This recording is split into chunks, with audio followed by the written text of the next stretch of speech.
Hey guys, Thornton here, back with another video, and today we're going to be taking a look at one of the more unique gaming mice I have checked out. It's from Xtrfy, called the M42. Features an interchangeable shell design, which allows you to be able to change up that shape and feel in just a matter of a few seconds. In the box, as that's getting the mouse itself, you are going to get your other interchangeable shell, a little quick start guide, a pair of extra skates, and one of the more interesting inclusions is they actually give you a couple keycaps, because I'm not sure why. I was definitely curious to see of how solid of a shell design Xtrfy was going to be able to come up with not only having, interchangeable part, but the mouse itself being like 85–90% honeycomb, which I would love to see that change in the future. But overall, like flexing or creaking is not present in this at all, with lots of pressure top to bottom side panels, so that's really nice to see. It just feels really solid in hand overall. The weight on it is 63 grams, so nice lightweight performance. That is with the cable included. If you pull the cable out, you can lose a few grams there, and I definitely would recommend having this in a bungee if you are going to be using it, which we'll get to that a little bit later on.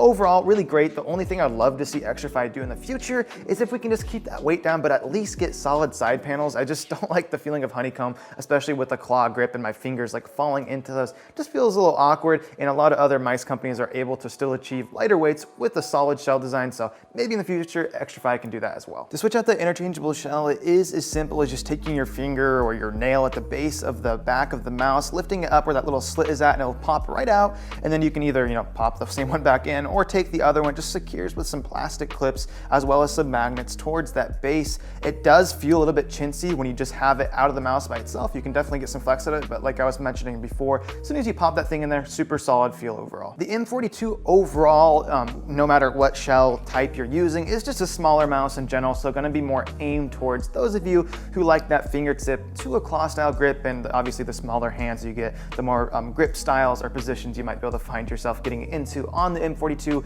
In the main difference you're going to find between the interchangeable shells is one leaves you with the hump more towards the central part of the mouse, whereas the other one moves that hump more towards the back, which is the shape I prefer, as it just meets more contact in my palm since I do have bigger hands, and feels really nice for that claw grip style. Overall, both humps offer you something different. Definitely one of the more unique shaped mice I have used recently, which is really refreshing. As you get towards the front of the mouse, it definitely slopes down quite a bit, which in my first few days of using it felt really awkward for me, but as probably after 4 or 5 days of getting used to it, I actually turned out really enjoying it, as it just put my fingers in a nice position where it's not like they're flat on the shell of it, but they're kind of more down like this towards the tip of my fingers, so it just resulted in me feeling more accurate, easier to click on it in game.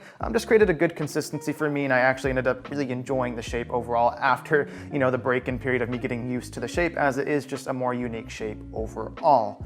The sides do have a bit of curvature, nothing too aggressive though, where it's like a polarizing shape where it kind of forces your hand down into a specific spot, but just enough where you can find, a good grip on it and help you lock into whatever grip style you may be using. And the biggest thing with this, the interchangeable shell design, of course, I would say, is just the fact, you're paying for one mouse, but you're basically getting two different mice having two different shapes right here. So, you can't really go wrong with that. And I think of how they implemented it into the Xtrfy M42 was basically flawless for their first take on it, and it feels really nice as soon as you pop that shell in there. Really solid feeling mouse. The stock cable on the Xtrfy M42 is definitely the weakest point of the mouse. The stress relief does help a bit in that, with it shooting up at a decently sharp angle to help keep it that initial drag off your mouse pad, but the cable as a whole, pretty stiff, inflexible, not the best. In a bungee, definitely passable. If you want to get the most out of it, slapping a paracord on the mouse will always do that for you. For switches on the M42, they are using Omron 20Ms, and I do really enjoy the implementation of them on this. Very crispy tactile response. The one thing I don't enjoy as much with them is just the fact that they're very hard to depress. There's definitely a lot of tension behind them, which some of you guys might like. It's just not my thing. I like a lighter click, so if that's something that you really dislike, then you might not enjoy these clicks. Definitely something you can get used to over just a little bit of time. A little bit of pre-travel present, but basically no post-travel, nothing that bothered me in game, as well as very little to no side-to-side play. Very solid feeling clicks overall, and the quality control of my copy is very top tier. Following that right over to the side buttons, pretty much the same story, very little pre or post travel, feeling very nice. The one downfall of the side buttons is there is a decent amount of side to side play. I just point it out to you guys, again, nothing that actually bothers me in game though. The scroll wheel, very nicely tensioned. Each step is very easy to identify if you like to bind that to things in game, as well as being pretty easy to depress if you like to tie that as well. I'll go ahead and throw you guys into a sound test now.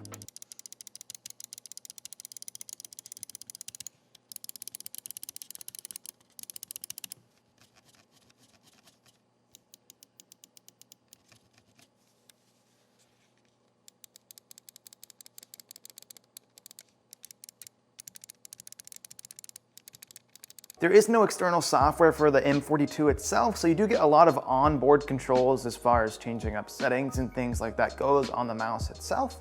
On top, where you would normally find your DPI button is actually going to be for controlling your RGB. Once you press this button or hold it down and press it in conjunction with other buttons, you can allow you to cycle between things like effects, your speed, how bright it is, just all those different things. In the quick start guide, they do cover that, and I would definitely recommend holding on to that because you're going to have a hard time remembering that by yourself.